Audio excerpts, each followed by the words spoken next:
हाँ जी दोस्तों, सारे वीरां नूं प्यार भरी सत श्री अकाल। मैं तुहाडा अपना सुखी शेरगिल, पिंड हरीगढ़, जिला बरनाला। दोस्तों, अपने पंजाब दे विच अक्सर ही आपां फेसबुक दे उपर कई आपां नूं लेख लिखे मिलदे आ।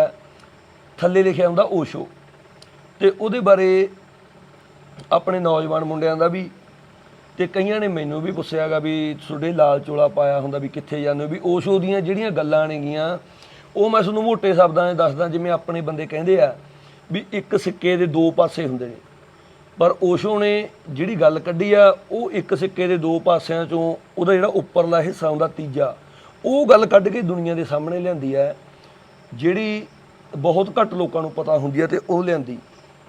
ਤੇ ਜਦੋਂ ਮੈਂ ਓਸ਼ੋ ਦੇ ਨਾਲ ਜੁੜਿਆ ਤੇ ਮੈਨੂੰ ਪਤਾ ਲੱਗਿਆ ਵੀ ਆਪਣੇ ਪੰਜਾਬ ਦੇ ਵਿੱਚੋਂ, ਜਲੰਧਰ ਦੇ ਵਿੱਚੋਂ ਇੱਕ ਓਸ਼ੋ ਫੈਮਿਲੀ ਹੈ ਜਿਹੜੇ ਪਹਿਲੀਆਂ ਦੇ ਵਿੱਚ ਓਸ਼ੋ ਦੇ ਨਾਲ ਜੁੜ ਗਏ, ਪੂਨੇ ਦੇ ਵਿੱਚ ਰਹੇ, ਤੇ ਉਹਨਾਂ ਨੇ ਉਸ ਪਰਿਵਾਰ ਨੇ ਆਪਣੇ ਇੱਕ ਓਂਕਾਰ ਨੂੰ, ਜਿਵੇਂ ਗੁਰੂ ਗ੍ਰੰਥ ਸਾਹਿਬ ਦਾ ਜਪਜੀ ਸਾਹਿਬ ਹੈਗਾ, ਉਸ ਨੂੰ ਤੇ ਹੋਰ ਵੀ ਗੁਰਬਾਣੀ ਨੂੰ ਪੰਜਾਬੀ ਦੇ ਵਿੱਚ ਕਨਵਰਟ ਕਰਿਆ। ਤੇ ਇਸ ਟਾਈਮ ਮੇਰੇ ਨਾਲ ਉਸੇ फैमिली ਦੇ ਵਿੱਚੋਂ माँ प्रेम भारती जी बैठे ने। माँ जी सत श्री अकाल, आपका धन्यवाद है हमारी वीडियो में। नमस्ते। और सब ठीक ठाक है जी? सब बहुत ठीक है। हाँ दोस्तों, मैं ना तो माँ प्रेम भारती जी तो इन्हां दे सफ़र दे बारे जानना चाहना भी अपनी पंजाब दे विचों मां थोड़ी शुरुआत किवें हुई, या हिंदी च गल करिए आपकी शुरुआत कैसे हुई, आपको ओशो के बारे में कैसे पता चला? नहीं, ओशो के बारे में तो मेरे को एक छोटा सा पेपर मिला। अच्छा। और जब मैं करीब करीब फर्स्ट ईयर में पढ़ती थी, ठीक है, तो बस उसी से पढ़ के मैं धीरे धीरे पढ़ती रही अपना। और जब तक मैंने एमए किया तब तक मैं कम से कम 9 साल हो गए थे मुझे पढ़ते पढ़ते। ऐसी चेटक लगी थी कि हाँ, पढ़ती गई बस। फिर वो चीज़ें अपने आप ही से संभलती गई और मैं ढूंढती रही कि ये व्यक्ति कहाँ है। उस समय कोई अपना मीडिया तो था नहीं। हाँ, कि हमें कोई जी मिल जाएगा। बिल्कुल। तो पर फिर जैसे जैसे होके और एक ना एक दिन जैसे गुरु की बात है तो मिल ही गए, और फिर मैं उसके बाद पूना गई। हाँ, लेकिन उसके पहले ये था कि जहाँ भी मैं एक शिविर अटेंड किया वहाँ ओशो की वाणी और वो सुनने का सौभाग्य मिला। ठीक है।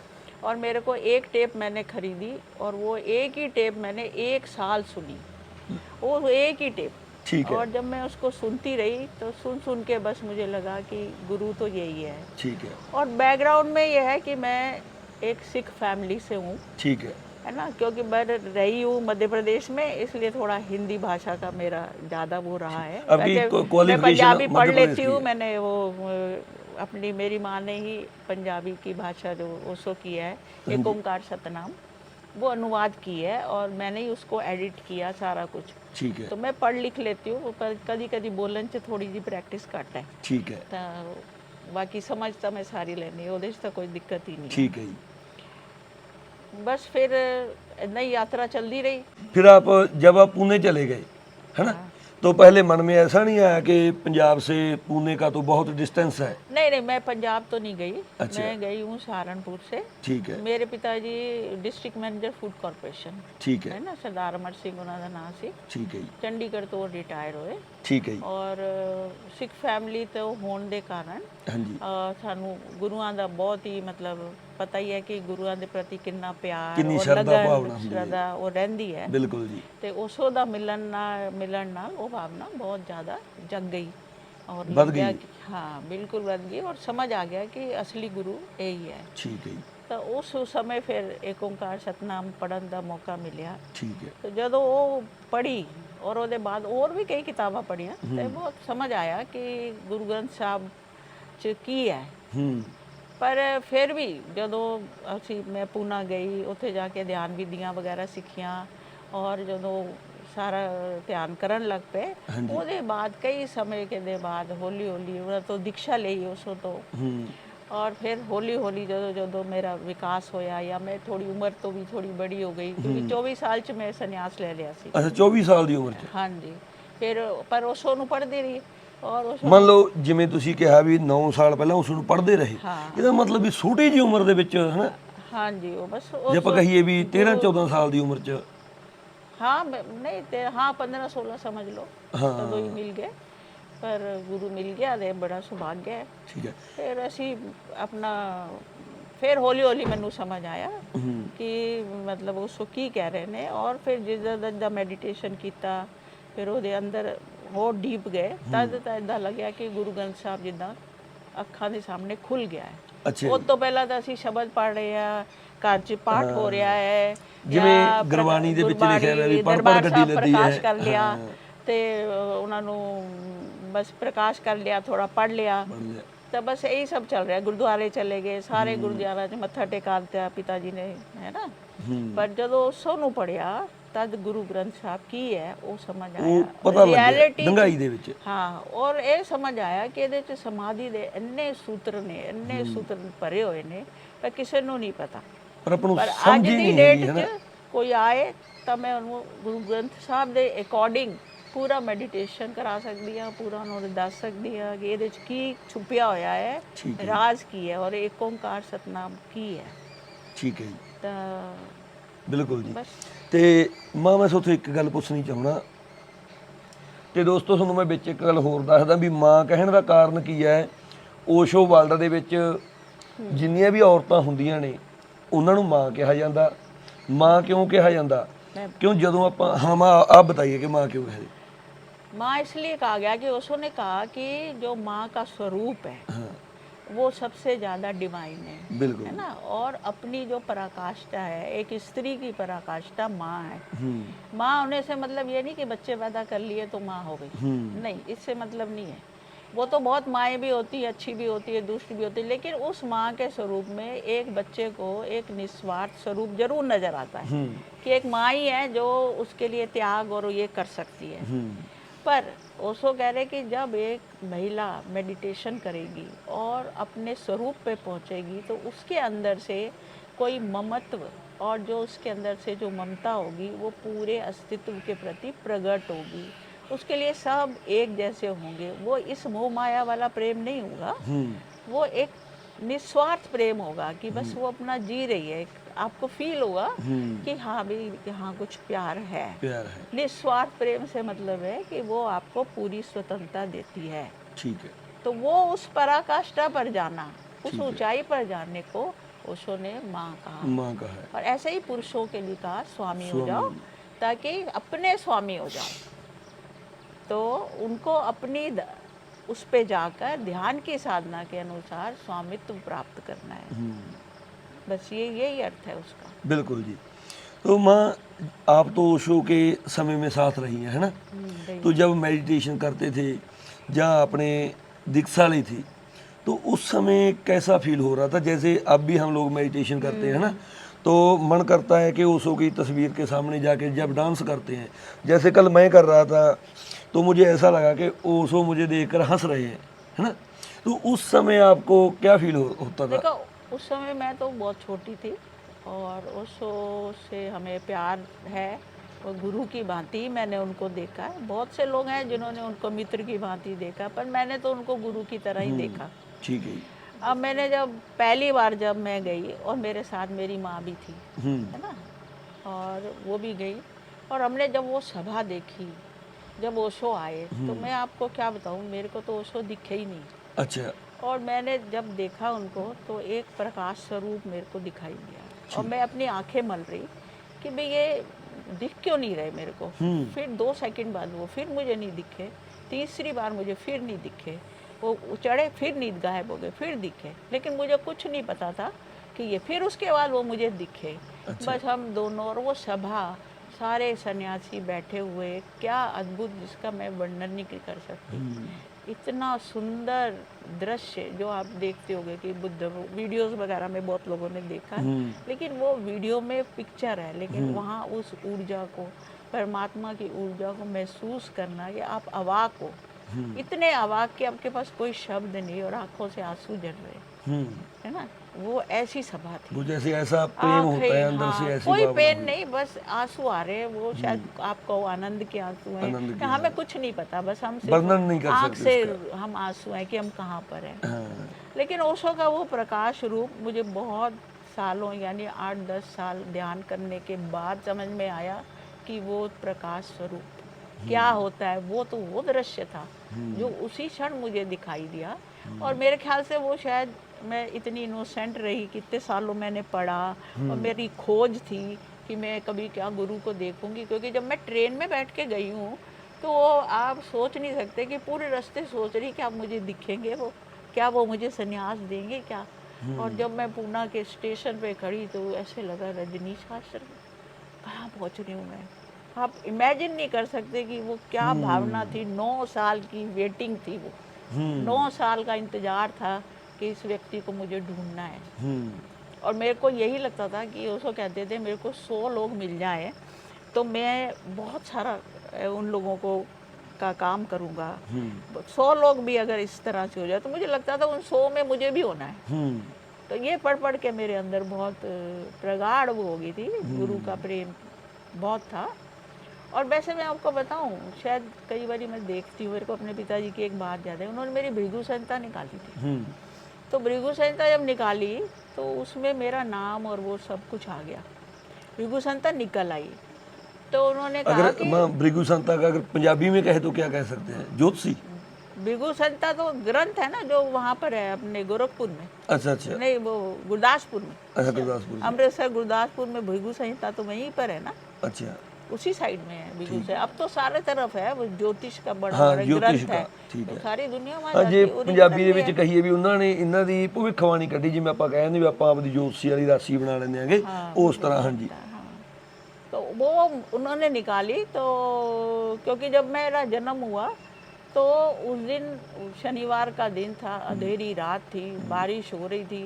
तो सब और उन्होंने कहा, और मैं बोली नहीं। मेरे पिताजी कहते सुमन बैठी है, इसको पता है, मेरी मम्मा इसको बताया करती थी, कहते ये तो बोली नहीं। और उनको लगा कि मरी हुई लड़की पैदा हुई है ना। तो वो फिर रात भर मेरे पिताजी अपने पेट पे लगा के बैठे रहे और फिर सुबह मैं कुछ बोली तो उन्होंने वो मेरे को दिया। फिर उनको ज्योतिष का बड़ा शौक था। फिर वो गए पंडित के पास, तो उन्होंने आके कहा कि ये तो इतनी भाग्यवान लड़की है जिसका कोई हिसाब नहीं।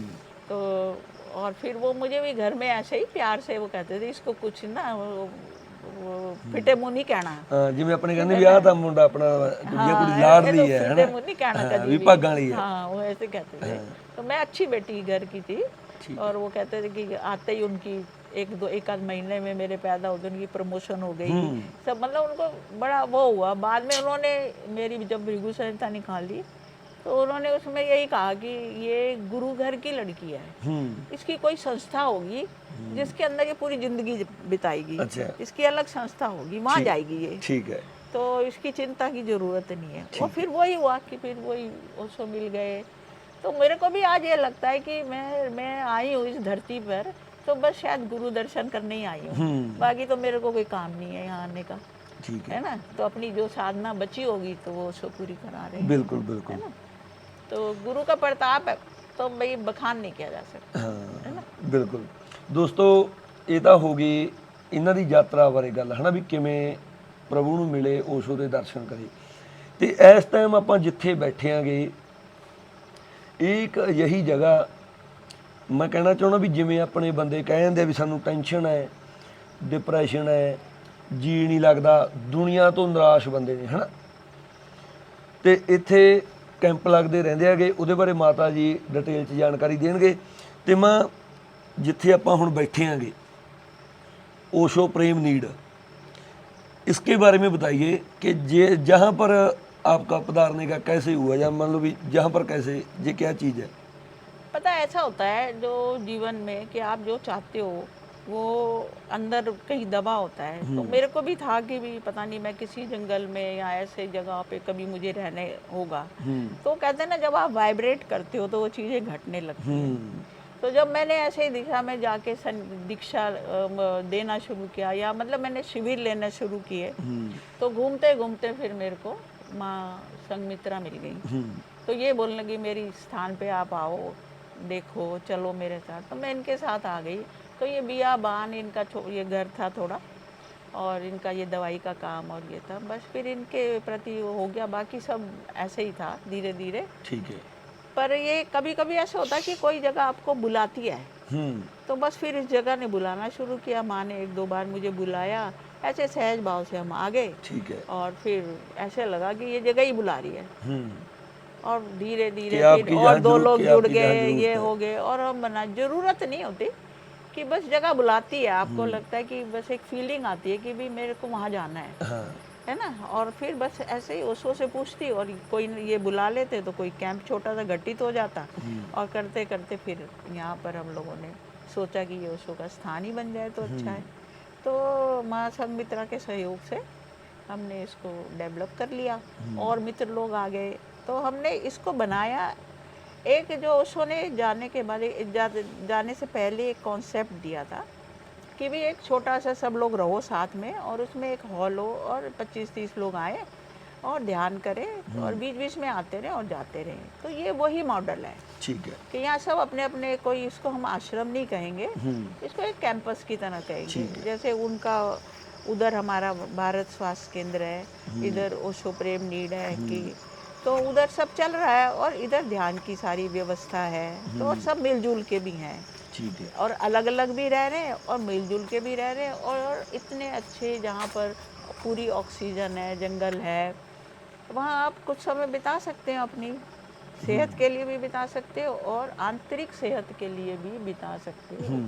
बाकी हम यहाँ पर बहुत खुश हैं, क्योंकि हमारी उम्र में, अब मुझे 10 साल होने को आ रहे हैं यहाँ पर, तो हमारी उम्र में अगर हम यहाँ पर रहते हैं ऐसी जगह पर, तो आपको मौन और सन्नाटा और एकांत मिलता है, और बिना एकांत के आप साधना नहीं कर सकते। बिल्कुल कोई भी संत हो, कोई भी सन्यासी हो, उसको साइलेंस, एकांत तो चाहिए। बिल्कुल। शुरुआत में ठीक है, वो अपने घर में रहे, ध्यान करे, उसने इतनी वाणी दी है कि अब गुरु घर में अवेलेबल है ना। पर सुनते सुनते आपको संगम शरणम करना पड़ता है। आप उस संघ की शरण में जाओ, यहाँ लोग ध्यान कर रहे हैं, सीख रहे हैं, उन विधियों को सीखो, जानो, तब आप धर्म की शिक्षा में जाओगे। जैसे मैंने अभी कहा कि हमारे सामने ध्यान करते करते गुरु ग्रंथ साहब खुला, तो अब जब हम नवंबर में गुरु साहब का कैंप करेंगे एक ओंकार सतनाम पे, तो हम सारा कुछ बताएंगे कि भी एक ओंकार सतनाम में क्या है। अब जैसे ये मेरी ये किताब मैं दिखाती हूँ आपको, ये देखो, एक ओंकार सतनाम, ये नया एडिशन में हमने बनाया था, इसको मैंने ही एडिट किया, और मेरी मदर ने इसको ट्रांसलेट किया था इस किताब को। अब पहली बार ये करीब 80s में बनाई थी, फिर ये बाद में इसका सन 2012 में बनी है। ठीक है। तो इसके एंड में मैंने एक चीज़ और जोड़ी कि इस विज्ञान भैरव तंत्र में ओशो ने ओंकार को, जो गुरु नानक कह रहे एक ओंकार सत्यनाम, वो क्या है, उसको कैसे जाने, उसकी 11 विधियां मैंने इस किताब में डाली हैं, जो ओशो ने, जो शिवा ने बताई विज्ञान भैरव तंत्र में, उसका अनुवाद करके भी इसमें डाली, कि कोई भक्त हो जिसको ये जानना हो कि ओंकार कैसे जानना है, क्योंकि बिना उसको जाने आप आध्यात्मिक यात्रा में आगे नहीं बढ़ सकते। बिल्कुल। तो वो पूरा मैंने इसमें डालने की कोशिश करी है। तो यही हमारी गुरुओं के प्रति श्रद्धा है कि हम ये कर सके इस काम बिल्कुल को, जी, बिल्कुल है ना। बिल्कुल। तो मैं अभी बात इस बात पे करते हैं, गल करते हैं कि ये जो कैंप्स हैं, है ना, जहाँ पर बुद्धा हाल भी बना हुआ है ध्यान करने के लिए, सन्यासियों के रहने के लिए भी व्यवस्था है ना। कुछ सन्यासी लोगों ने अपने घर वगैरह भी पाए हुए हैं जहाँ पर, जो प्रॉपर रह रहे हैं, है ना। तो यहाँ पर कौन लोग आ सकते हैं? जैसे आप कैंप लगाते हैं महीने में एक बार या 2 बार या कई बार महीने में यहाँ लगता भी पर नहीं। हम उन्हीं लोगों को बुलाएंगे जो साधना करना चाहते हैं, ठीक है। जो ओशो के माध्यम से साधना करना चाहते हैं। ठीक है। क्योंकि जो जिस आध्यात्मिक यहाँ यात्रा का के जो लिए। हमारा मंदिर है वो ओशो की देशना को बता रहा है। सदगुरु की देशना में सारे ही हैं, उसमें ओशो के बीच में सारे आ गए। ओशो ने ऐसे संत हैं जिन्होंने शिव से लेकर आज के आधुनिक गुरुओं तक की सारी बात बता दी है। आज की डेट में आपको किसी भी गुरु को, गुरु नानक को जानना है तो एक ओंकार पढ़ो, कबीर को जानना है तो कबीर सुनो भाई साधो पढ़ो, बुद्ध को जानना है धम्मो संतो पढ़ो, है ना। तो सारा कुछ में ओशो समाहित हो गए, और वो एक सरल भाषा में सब कुछ समझा रहे हैं। और ये एक नए तरह का मंदिर है जहाँ आपको ध्यान साधना करनी है, है ना, अपने ऊपर काम करना है। अभी हम जाते हैं गुरुद्वारे मत्था टेका, उससे क्या होगा, पूरी जिंदगी सारी दुनिया मत्था टेक रही है, बिल्कुल जी, फिर भी कुछ नहीं हुआ, कुछ नहीं हुआ। है ना, फिर वही वही रोटी पानी, उससे ऊपर हम कुछ सोच ही नहीं पा रहे। बिल्कुल जी। लेकिन अगर आपको कुछ सोचना है, क्योंकि सोचना तो पड़ेगा, क्योंकि ये जो मोक्ष की सोच है ये भारत की जड़ों में है। दूसरे धर्म है जो आप देखो, मुस्लिम धर्म, ईसाई धर्म, इनके यहाँ बस स्वर्ग नरक है, एक स्वर्ग है एक नरक है। लेकिन ये भारत ही ऐसा देश है कि इससे निकले हुए, इस सनातन धर्म से निकले हुए जितने धर्म है, चाहे वो बुद्धिस्ट हो, चाहे वो सिखिज्म हो, ये सब इसी से निकले हुए हैं। तो यही मोक्ष की धारणा बताते हैं। तो यही वो देश है जहाँ पर मोक्ष की एक स्ट्रॉन्ग धारणा है, और ओशो ने उसको बहुत ऊंचा किया है। ठीक है, बिल्कुल। तो यहाँ पर वही लोग आ सकते हैं जिनको साधना करनी है, जो ओशो के प्रति प्रेम रखते हैं, क्योंकि जिसका मंदिर है उसके प्रति आपको प्रेम ही नहीं, तो आप बिल्कुल क्या करोगे, बिल्कुल जी, क्या सीखोगे। बिल्कुल। तो माँ अभी हम इसकी बात करते हैं, जब बिना कैंप के जहाँ पर कोई आना चाहे वो सन्यासी ही आ सकता है, या कोई नॉन सन्यासी जैसे कोई आम फैमिली? नहीं नहीं, सन्यासी ही आएंगे या ओशो के प्रेमी ही आएंगे। ठीक है, जिनको साधना करनी है, हमने उनके लिए बनाया है। हाँ, जो मौन में ये रहना कोई चाहते हैं। मतलब ये नहीं कि कोई ऐसे आ गए, ये होटल नहीं है, हाँ, है ये ओशो का सेंटर है। बिल्कुल इसलिए यहाँ पर केवल ओशो को पढ़ने वाले लोगों का ही स्वागत है, बिल्कुल ओशो प्रेमियों का स्वागत है, बिल्कुल, है ना। जो उनको मान ही नहीं रहे तो वो क्या करेंगे हाँ, आके? वो क्या करेंगे अगर आकर? किसी कोई कट्टर हिंदू है तो वो आके अपना हवन कर रहा है, ये कर रहा है, तो अलाउड नहीं है, अलाउड नहीं वो है। सब नहीं करना हमें। ठीक है, हमें तो अपना हवन करना है कि तुम अपना हवन कर सकते हो कि नहीं, बाहरी हवन नहीं करना, अंदर का अंदर का हवन करना है। तो उसके लिए रेडी हो तो आप स्वागत। बिल्कुल। जैसे मैं जी तो बात आ गई अहम दिनों की, जैसे आपका कैंप होता है, आपने बोला कि नवंबर में एक ओंकार सतनाम का कैंप है ना, जब वैसे कोई भी कैंप हो महीने में, जैसे कोई गुरु पूर्णिमा पे होता है या कोई वैसे, अगर कोई हमारी वीडियो देखकर किसी आदमी बंदे के मन में आता है, क्यों आजकल लोग बहुत डिप्रेशन में है ना, वो गुरुद्वारे भी जाते हैं, जब मंदिर जाएं, जब मसल अपना मस्जिद में जाएं, पर वो जो अंदर की शांति है वो नहीं मिल रही। दोस्तों जी मैं भी अपनी बात बताता हूँ, अगर मैं ओशो से ना जुड़ा होता ना जुड़िया ਹੁੰਦਾ ਤਾਂ ਅੱਜ ਨੂੰ ਮਾਂ मैंने ਸੁਸਾਈਡ ਕਰ ਲਿਆ ਹੁੰਦਾ। ਜ਼ਿੰਦਗੀ में ਜ਼ਿੰਦਗੀ 'ਚ ਐਸੀਆਂ ਘਟਨਾਵਾਂ ਹੁੰਦੀਆਂ ਨੇਗੀਆਂ, ਜਿਹੜੇ ਬੰਦੇ ਮੈਨੂੰ ਨਜ਼ਦੀਕ ਤੋਂ ਜਾਣਦੇ ਨੇ ਉਹਨਾਂ ਨੂੰ ਪਤਾ ਵੀ ਅਸੀਂ ਕਿੱਥੋਂ ਉੱਠੇ ਆਂਗੇ ਜਾਂ ਸਾਨੂੰ ਕੀ ਮੁਸ਼ਕਲਾਂ ਫੇਸ ਕਰਨੀਆਂ ਪਈਆਂ ਨੇ, ਪਰ ਜੇ ਮੈਂ ਓਸ਼ੋ ਨਾਲ ਨਾ ਜੁੜਿਆ ਹੁੰਦਾ ਤਾਂ ਅੱਜ ਨੂੰ ਹੋ ਸਕਦਾ मैं इस दुनिया 'ਚ ना ਹੁੰਦਾ। तो मैं अगर किसी ऐसे बंदे ने आना चाहे जो इस दुनिया से नाराज है, जी नहीं लग रहा है ना, चित्त नहीं टिक रहा, वो अगर कैंप में आना चाहे अपनी आध्यात्मिक गति के देखो लिए। कभी हम लोग भी गए थे, है ना, तो आप अपनी गति के लिए आ रहे हो, उसका तो कोई मनाही है ही नहीं। आए बातचीत करे देखे, है ना, तो हम उसको बताएंगे। बिल्कुल, और अगर वो स्वीकार करके यात्रा करना चाहता तो क्यों नहीं करना चाहता, ठीक है, बिल्कुल करो। बिल्कुल, लेकिन फिर धीरे धीरे उनको जो यात्रा करनी है वो उनको ओशो के स्टाइल से ही करनी होगी, बिल्कुल, है ना, बिल्कुल, क्योंकि बाकी कोई स्टाइल मेरे को तो दिखता नहीं। मैं तो देख के आई हूँ ना कि वो सुपर फास्ट नहीं है। ओशो की जो विधियां हैं वो सुपर फास्ट है। आदमी को आजकल सब कुछ जल्दी जल्दी चाहिए, बिल्कुल, तो वो जल्दी जल्दी अगर आपको कुछ चाहिए तो ओशो का कुंडलनी डायनामिक बहुत सुपर फास्ट है। बिल्कुल, लेकिन उसको करने के बाद कैसे करना, उसका टेक्निक जानना, सही प्रॉपर जानना, अब काफ़ी दिन कर लो तो उसके बाद अब नेक्स्ट अब क्या करो। तो फिर हम जैसे जितने पुराने सन्यासी चारों तरफ फैले हैं वही तो आपको बताएंगे कि अब आप ये नहीं ये कर लो, अब आप ये नहीं ये कर लो, है ना। बिल्कुल, अब किसी को हम ध्यान सिखाएं, जैसे गुरबाणी ਦੇ ਵਿੱਚ भी लिखा है, माँ गुरबाणी में भी लिखा है बिल्कुल कि ज्ञान का बद्धा मन रहा है, गुर बिन ज्ञान ना होए, है ना। तो गुरु तो जो इसमें जो जिंदा गुरु है, जो आपका सीनियर है, वो आपको रास्ता गाइड करेगा, करेगा ही करेगा, हाँ, करेगा ही करेगा, बिल्कुल जी, जो उसका अनुभव है। अच्छा, दूसरी चीज़ ये है कि ओशो के साथ आप कोई भी जो संचालक है जो ध्यान कराएगा वो आपके साथ झूठ मूठ नहीं कर सकता। क्योंकि अगर वो आपको आज झूठ बोल रहा है या कहीं से बहका के ला रहा है, तो कल उसकी ओशो की 9,000 प्रवचन फैले हुए हैं पूरी दुनिया में, वो कल को पढ़ लेगा, वो आके कहेगा कि आप जी ये क्या बता रहे हो हमारे को। तो ओशो का सन्यासी आपके साथ झूठ मखौल और बकवास की चीज़ें नहीं कर सकता। ये बड़ा सेफ साइड है। वरना तो क्या होता है, कोई संचालक हो या कोई गुरु बन गया, वो कहेगा ये कर ले, टोटका ले ले, फलाना ले ले। यहाँ ये सब कुछ भी नहीं है। यहाँ सीधे आपको साधना करनी है, ध्यान करना है, और कोई झूठ मूठ का चक्कर पैदा ही नहीं हो सकता। ट्रेडिशनल टाइप है। नहीं, ट्रेडिशनल नहीं, आप पैदा ही नहीं हो सकता, गलत चीज़ नहीं पैदा हो सकती, गलत चीज़ नहीं पैदा हो सकती। आप देखते हो कैसे, वो अलग बात है। हाँ, मैं इसी बात पे मैं एक बात करना चाहता हूँ दोस्तों। मैं ना एक गल क्लीयर करनी चाहूँगा कि मां सीनियर ने बहुत ज़्यादा ਤੇ ਇਹਨਾਂ ਕੋਲੇ ਆਪਣੀ ਜ਼ਿੰਦਗੀ ਦਾ ਅਧਿਆਤਮਕ ਵੀ ਤੇ ਜਿਹੜਾ ਆਪਣੀ ਜ਼ਿੰਦਗੀ ਦਾ ਹੁੰਦਾ ਉਹਦਾ भी तजर्बा गा। मां अक्सर क्या होता है ना, लोगों ने ओशो को सेक्स गुरु के नाम से ज़्यादा कर दिया। क्यों? लोगों ने एक अकेली किताब वो देख ली कि संभोग से समाधि तक, है ना। आज हमारे क्या होता है कि लोग कहते हैं कि जो ओशो के आश्रम में जा रहा है कि पता नहीं वहाँ पर सेक्स ही हो रहा है या ये हो रहा है, उसके बारे में क्लियर करिए।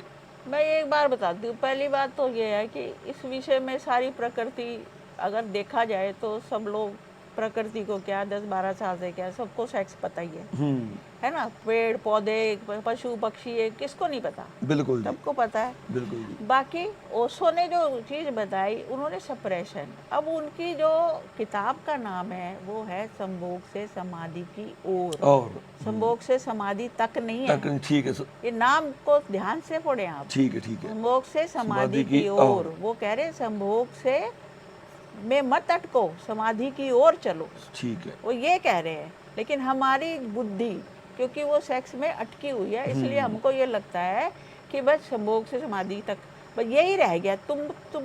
तुम्हारी गलती है कि तुम नहीं समझ पा रहे। ठीक है। गुरु बहुत हाइट से बात कर रहा है। अब जैसे गुरु नानक ने कहा कि क्या कहते हैं, तेरी मर्जी पूरी हो, है ना, कि जो कुछ है वो सब बाबा है, सबने यही समझ लिया। क्या वो बहुत ऊंचाई से कह रहे हैं कि सब कुछ परमात्मा कर रहा है। तुमको कहाँ समझ में आई ये बात कि सब कुछ परमात्मा कर रहा है ना। तुम बोल रहे हो लेकिन आधे में, अगर सब परमात्मा कर रहा है तो फिर जब तुम बढ़िया बढ़िया करते हो तब भी कह दिया करो ये परमात्मा ने किया। तब लड्डू लड्डू तो लोग वो कर देते हो, गलत है हम हाय रो तो क्यों है फिर, बिल्कुल, है ना। तो समझ नहीं आई हमें बात, तो क्योंकि वो कुछ और कह रहे हैं और तुम्हें कुछ और समझ में आ रहा है। तो वो कह रहे हैं संभोग से समाधि की ओर, इसको छोड़ो, वहाँ जाओ। और वो ये नहीं कह रहे कि कोई बुराई है, आखिर बाल बच्चे पैदा करता है आदमी, साथ में रहता है, उसमें वो कह रहे इसको कॉम्प्लेक्स मत बनाओ, सहज रहो और सहजता से जियो। ये नहीं कि इधर गए इधर उधर उधर उधर तुम भागते रहे। और आप वो किताब खुद पढ़ लें, उसमें पूरी ऊर्जा का गणित है ना। उसमें वो पूरा ऊर्जा बता रहे हैं, कुंडलिनी बता रहे हैं, सारा कुछ बता रहे हैं कि कैसे वो ऊर्जा ऊपर उठती है, ऊपर की ओर जाएगी, उसको समझा रहे हैं। तो हमने समझने में गलती करी है, बिल्कुल। ओशो ऐसा नहीं समझा रहे थे, नहीं, बिल्कुल। और बाकी तो ओशो दोनों बातें कह देते हैं। अब ओशो कहते हैं कि किसी ने कहा कि भी माला पहने कि नहीं पहने, उन्होंने कहा तुम माला ही नहीं पहन सकते तो तुम आगे और क्या बढ़ सकते हो। और दूसरी तरफ वो कहते हैं कि माला में कुछ रखा ही नहीं है, पहनो कि नहीं पहनो। अब ये बात समझने की है कि पहली सीढ़ी पे तुमको पहननी है, लेकिन एक दिन वो माला तो तुम्हारे चित्त से चिपक चुकी है। उस दिन तुमने नहीं भी पहनी तो कोई बात नहीं, लेकिन शुरुआत में पहननी है। तुम अपनी बाधाएं नहीं तोड़ रहे तो आगे की बाधा कैसे तोड़ोगे, आगे की बाधा कैसे, है ना। तो एबीसी से चलना पड़ता है, बिल्कुल, एकदम से नहीं होता। और संत लोग जो है ना वो हाइट की बात करते हैं, है ना। ओशो ने नीचे से लेके ऊपर की बात कही। ओशो ने एक बड़ी शुरू में बात कही, शुरुआत के दिनों में उन्होंने बड़े बड़े जो जितने भी चीज़ें थी, ईशावास्य उपनिषद, ये सब उपनिषद बोले। तो वो कहते हैं कि मैंने बहुत देखा, किसी की समझ में ही नहीं आ रहा मैं क्या बोल रहा हूँ। तो उन्होंने कहा कि मुझे तुम्हारे कारण ऊपर से नीचे उतरना पड़ा, कि जब तुमको समझ ही नहीं आ रहा तो मैं तुम्हें समझाऊं क्या। अब वो है ठीक ऐसे ही है कि एक बेबी क्लास का बच्चा और उसको मैं 10वीं क्लास की बात करूं तो कैसे समझ लेगा। तो मुझे उसके साथ मैंने आकर आ ई ऊ ऐसे ही बात करनी पड़ेगी, भले ही मुझे कितना भी ज्ञान हो, बिल्कुल। तो ठीक ऐसी यही कहानी है सदगुरु की भी, बिल्कुल, उसको भी आ ई ऊ करना पड़ा। ਜੇ ਆਪਾਂ ਪੰਜਾਬੀ ਦੇ ਵਿੱਚ ਮੈਂ ਤੁਹਾਨੂੰ ਐਗਜ਼ਾਮਪਲ ਦੇ ਕੇ ਦਿਖਾਉਣਾ ਵੀ ਇੱਕ ਮਾਂ ਦਾ ਬੱਚਾ ਹੁੰਦਾ, ਮਾਂ ਤੁਰ ਕੇ ਅੱਗੇ ਹੁੰਦੀ ਆ, ਬੱਚਾ ਪਿੱਛੇ ਰਹਿ ਜਾਂਦਾ ਹੈ, ਤੇ ਮਾਂ ਨੂੰ ਵਾਪਸ ਆ ਕੇ ਬੱਚੇ ਦੀ ਉਂਗਲੀ ਫੜ ਕੇ ਆਪਦੇ ਨਾਲ ਤੋਰਨਾ ਪੈਂਦਾ है ना। यही जैसे माँ ने बताया कि उसने बोला कि आपकी कारण मुझे नीचे उतरना पड़ा। हाँ। ठीक है ना, मैंने एग्जांपल ठीक दी है ना। बिल्कुल ठीक है। और वो नीचे आना ही पड़ता, पहली क्लास में है, अब एक टीचर आता है, वो तो पढ़ा लिखा होता है, लेकिन अगर उसको दूसरी क्लास के बच्चे को पढ़ाना है तो उसी भाषा में बात करेगा ना। ये थोड़ी कि अपने बीए और एमए की भाषा की बात करेगा। बिल्कुल जी बिल्कुल। तो ये जो है ना, इसमें गलती हो जाती है। बिल्कुल। तो ओशो को इतना छोटा नहीं समझो। ओशो ने जो काम किया है और जो है वो बहुत बड़ा काम है। उन्होंने पूरे शिव से लेकर आज तक के जितने इंटरनेशनल लेवल पर भी जितने भी संत हुए उनके ऊपर जो धूल मिट्टी किसी ने जमा दी थी उसको सब साफ कर दिया उन्होंने, और करके हमारे को परोस दिया, बिल्कुल नया कर दिया और हमारी भाषा में कर दिया। दो भाषाएं जो फेमस है, हिंदी और अंग्रेजी, दोनों में कर गए वो। हम सौभाग्यशाली हैं कि हमें हिंदी आती है। हिंदी आती है बिल्कुल। जिसको नहीं आती, तमिल वालों को पूछो कितनी दिक्कत होती है। बिल्कुल जी। सो मां जिवें तुसीं भी ओशो नाल रहे हो ਤੇ ਇੱਧਰ ਮਾਂ ਸੁਮਨ ਬੈਠੇ ਨੇਗੇ, ਇਹ ਵੀ ਰਹੇ ਨੇਗੇ, ਤੇ ਮਾਂ ਮੈਨੂੰ ਤੁਹਾਡਾ ਐਕਸਪੀਰੀਅੰਸ ਦੱਸੋ, ਤੁਸੀਂ ਵੀ ओशो ਤੋਂ ਦਿਕਸ਼ਾ ਲੈਤੀ ਹੈ ਤੇ ਤੁਹਾਡਾ ਆਪਦਾ ਤਜਰਬਾ ਕੀ ਰਿਹਾ ਜੀ? ਇਹਨੂੰ ਫੜੋ। मेरा तो बहुत अच्छा रहा है। पकड़ दो, हाथ में ही पकड़ लो। ओशो के पास गई तो मुझे तो पंजाबी में कोई बात नहीं, किसी भी। हाँ, तो ओशो ਦੇ ਕੋਲ ਗਈ तो ਮੈਨੂੰ ਇੰਨਾ ਲੱਗਾ ਕਿ ਮੈਂ ਪਹਿਲੇ ਤਾਂ ਨਹੀਂ ਸੀ, ਫਿਰ ਸਵਾਮੀ ਜੀ ਮੇਰੇ ਸੀ, ਉਹਨਾਂ ਨੇ ਮੈਨੂੰ ਭੇਜਿਆ ਕਿ ਕਿਹਾ ਕਿ ਤੁਸੀਂ ਇਕੱਲੇ ਜਾਓ, ਤੇ ਮੈਂ ਪੂਨਾ ਫਿਰ ਇਕੱਲੀ ਗਈ ਤੇ ਉੱਥੇ ਫਿਰ ਮੈਨੂੰ ਗਈ ओशो ਦੇ ਦਰਸ਼ਨ ਹੋਏ, ਜਾਂਦਿਆਂ ਸੰਨਿਆਸ ਮਿਲ ਗਿਆ। ਮੈਂ ਤਾਂ ਬੜੀ ਖੁਸ਼, ਨਹੀਂ ਤਾਂ ਉਹਨਾਂ ਦਿਨਾਂ 'ਚ ਬਹੁਤ ਮੁਸ਼ਕਲ ਹੁੰਦਾ ਸੀ ਸੰਨਿਆਸ, ਲੋਕੀ 3-3 ਦਿਨ ਬਾਹਰ ਬੈਠੇ ਰਹਿੰਦੇ ਸੀ ਤੇ ਦੀਕਸ਼ਾ ਨਹੀਂ ਮਿਲਦੀ ਸੀ। ਅੱਛਾ। ਹਾਂ, ਤੇ ਜਦੋਂ ਮੈਂ ਗਈ ਤਾਂ ਮੈਨੂੰ ਤਾਂ ਜਾਂਦੇ ਹੀ ਕਿਹਾ ਵੀ ਤੁਹਾਨੂੰ ਬੁਲਾ ਲਿਆ ਅੰਦਰ। ਮੈਂ ਤਾਂ ਬੜੀ ਖੁਸ਼ ਹੋ ਗਈ, ਮੈਂ ਗਈ ओशो ਨੂੰ ਦੇਖ ਕੇ ਤਾਂ ਮੈਂ ਫਿਰ ਚਿੱਤ ਬਾਗੋ ਬਾਗ। ਉੜੀ ਇੱਦਾਂ ਕਿ ਜਿੱਦਾਂ ਮੈਂ ਜ਼ਮੀਨ ਤੇ ਹੈ ਹੀ ਨਹੀਂ। ਠੀਕ ਹੈ। ਫਿਰ ਊਰਜਾ ਦਰਸ਼ਨ ਲੈਂਦੇ ਰਹੇ। ਉਸ ਤੋਂ ਬਾਅਦ ਮੈਂ 2 ਮਹੀਨੇ ਰਹਿ ਕੇ ਗਈ, ਪਹਿਲੀ ਵਾਰੀ ਗਈ ਜਦੋਂ। ਠੀਕ ਹੈ। ਤੇ ਅਸੀਂ ਤਾਂ ਪਿੱਛੇ ਬਹਿੰਦੇ ਸਾਂ ਤੇ ਪਿੱਛੇ ਉਹਨਾਂ ਦੇ ਪ੍ਰਵਚਨ ਸੁਣੀਦੇ ਸੀ, ਤਾਂ ਉਹ ਵੀ ਬੜਾ ਚੰਗਾ ਲੱਗਦਾ ਸੀ ਸਾਨੂੰ ਵੇਖ ਕੇ। नहीं नहीं बिल्कुल जी। सो मां जी अब हम एंड की ओर जाते हैं। आपके मन में कोई और विचार हो जो आप हमारे दर्शकों से शेयर करना चाहते हो कि मानवता की भलाई के लिए, या मन में कोई बात होती है? मैं तो बस यही कहना चाहूँगी कि अपने जीवन में को देखे समझे और ध्यान की ओर अपना रुख अपनाए, यही उचित है। क्योंकि रोटी पानी ये सब तो चलता ही रहेगा, ये तो चलाना ही है, हम भी चला रहे हैं, ऐसा नहीं है कि हम नहीं चला रहे, लेकिन आप अपने जीवन को एक दिशा दो, और वो दिशा जो सदियों से सदगुरु लोग हमें कहते रहे हैं, परमात्मा की ओर चलो, तो वो उसको सीखना होगा। देखो परमात्मा को हमने देखा नहीं है, तो बिना देखे तो हमें किसी से प्रेम होता नहीं, लेकिन वो दिखेगा कैसे? हाँ। उसके लिए तो आपको थोड़ी साधना करनी पड़ेगी, वाणी सुननी पड़ेगी, तभी आपको परमात्मा की ओर रास्ता मिलेगा, अन्यथा तो कोई मुश्किल है। हाँ। नहीं तो फिर दोस्तों वही टेंशन वही डिप्रेशन है ना। ਤੇ ਸਭ ਕੁਝ ਇਹੀ ਹੁੰਦਾ ਹੈ, ਜਿਵੇਂ ਵੀ ਤੜਕੇ ਉੱਠ ਖੜੇ, ਰੋਟੀ ਖਾ ਲਈ, ਕੰਮ ਤੇ ਵਾਗੇ, ਦੁਪਹਿਰੇ ਰੋਟੀ ਖਾ ਲਈ, ਫਿਰ ਸ਼ਾਮ ਨੂੰ ਜਿਨ੍ਹਾਂ ਨੇ ਜੋ ਵੀ ਆਪਦਾ ਕਰਨਾ ਉਹ ਕਰਦੇ ਆ, ਫਿਰ ਰੋਟੀ ਖਾਂਦੇ ਆ, ਫਿਰ ਸੌਂ ਜਾਂਦੇ, ਉਹੀ ਚੱਲੀ ਜਾਂਦਾ। ਜਦੋਂ ਕਿ ਅਧਿਆਤਮਕ ਦੇ ਰਸਤੇ ਤੇ ਆਪਾਂ ਨੂੰ ਘੱਟੋ ਘੱਟ ਮੈਂ ਇੱਕ ਗੱਲ ਕਹਿਣਾ ਵੀ ਰੋਟੀ ਖਾ ਲਈ ਸੋ ਗਏ, ਉਹ ਤਾਂ ਜਾਨਵਰ ਵੀ ਕਰ ਰਹੇ, ਜਾਨਵਰ ਵੀ ਕਰ ਰਹੇ ਨੇ। ਉਹਨਾਂ 'ਚ ਤਾਂ ਸਾਡੇ 'ਚ ਅੰਤਰ ਕੀ ਹੈ? ਅੰਤਰ ਕੀ ਰਹਿ ਗਿਆ? ਬਿਲਕੁਲ ਅੰਤਰ ਤਾਂ ਹੈ ਕਿ ਅਸੀਂ ਮਨੁੱਖ ਹਾਂ, ਸੋਚ ਸਮਝ ਦੀ ਸਾਨੂੰ ਉਹ ਦਿੱਤੀ ਗਈ ਹੈ, ਬਿਲਕੁਲ ਨਿਮਤ ਮਿਲੀ ਹੈ, ਬਿਲਕੁਲ ਉਹਦਾ ਪ੍ਰਯੋਗ ਕਰਨਾ ਚਾਹੀਦਾ। ਬਿਲਕੁਲ ਜੀ। ਤੇ ਮੈਂ ਨਾਲ ਇੱਕ ਗੱਲ ਕਹਿਣਾ ਵੀ ਆਪਾਂ ਨੂੰ ਜੇ ਹਫ਼ਤੇ ਬਾਅਦ ਨਹੀਂ ਤਾਂ ਮਹੀਨੇ 'ਚ ਘੱਟੋ ਘੱਟ ਇੱਕ ਜੇ ਕੈਂਪ ਕਹਿ ਦਈਏ ਕਿਸੇ ਵਧੀਆ ਜਗ੍ਹਾ ਤੇ ਜਿੱਥੇ ਤੁਹਾਡਾ ਮਨ ਹੁੰਦਾ ਗਾ, ਜਾਂ ਜਿਵੇਂ ਇੱਥੇ ਮਾਂ ਦਾ ਨਾ ਜਿਹੜਾ ਲੱਗਦਾ। ਮੈਂ ਇੱਕ ਗੱਲ ਦੱਸਦਾ, ਮੈਂ ਰਿਸ਼ੀਕੇਸ਼ ਵੀ ਬਹੁਤ ਆਸ਼ਰਮਾਂ 'ਚ ਗਿਆ ਤੇ ਹੋਰ ਕਿਤੇ ਵੀ ਗਿਆ, ਪਰ ਜਿੰਨੀ ਸ਼ਾਂਤੀ ਮੈਨੂੰ ਉਰੇ ਆ ਕੇ ਮਿਲੀ ਆ, ਤੇ ਮੌਨ ਵੀ ਆ ਸਾਰੇ ਕਿਤੇ, ਕੋਈ ਉਹ ਨਹੀਂ ਹੈਗਾ, ਤੇ ਜੰਗਲ ਵਾਲਾ ਮਾਹੌਲ ਹੈਗਾ, ਆਲੇ ਦੁਆਲੇ ਸਾਰੀ ਕੁਦਰਤ ਆ, ਤੁਸੀਂ ਉੱਪਰ ਕਲਿੱਪ ਦੇਖ ਹੀ ਰਹੇ ਹੋ ਹੈ ਨਾ। ਤੇ ਲੋਕ ਵੀ ਘਰਾਂ 'ਚ ਰਹਿ ਰਹੇ ਨੇ, ਕੋਈ ਸ਼ੋਰ ਸ਼ਰਾਬਾ ਨਹੀਂ, ਕੋਈ ਕੁਛ ਨਹੀਂ ਹੈਗਾ, ਬਸ ਇੱਕ ਕਿਤੇ ਮਰਜ਼ੀ ਅੱਖਾਂ ਮੀਚ ਕੇ ਬਹਿ ਜਾਓ ਤਾਂ ਐਂ ਲੱਗਦਾ ਵੀ ਯਾਰ ਅੱਖਾਂ ਖੋਲ ਹੀ ਨਾ, ਇਹੋ ਜਿਹਾ ਮਾਹੌਲ ਹੁੰਦਾ ਗਾ। तो मैं जहाँ का जो आपका एड्रेस है, लोकेशन है, उसके बारे में बताइए। वो तो मेरे को ज़्यादा नहीं पता, अच्छा स्वामी मनोज को पता है। हाँ। ठीक है, तो नमस्कार मनोज जी। नमस्कार जी। तो आप बताइए कि जो जहाँ की लोकेशन है जी वो अगर कोई बंदा दिल्ली से आता है या पंजाब से आता है या कहीं और से आता है, जी। तो हमें 3-4 पॉइंट बताइए कि जिसके लिए बीच पड़ जाती है। जैसे आप दिल्ली से आएंगे हाँ, तो रुड़की है, रुड़की, रुड़की से नज़दीक पड़ेगा इधर। ठीक है, हरिद्वार भी है लेकिन दिल्ली से रुड़की पहले पड़ेगा। ठीक है, तो रुड़की से आ सकते हैं, रुड़की से कलियर, कलियर से धनौरी, ठीक है। धनौरी से फिर डालूवाला से ओशो प्रेम निवास। ये डालू वाला, जी। ठीक है, डालू वाला से ओशो प्रेम नीड है, डालूवाला से आधा किलोमीटर थोड़ा पड़ता है। डालू वाला एक सरदारों का गांव ठीक है ना। और यहाँ वो उनकी मान्यता ये है कि कभी अपने छठवें गुरु ठीक है।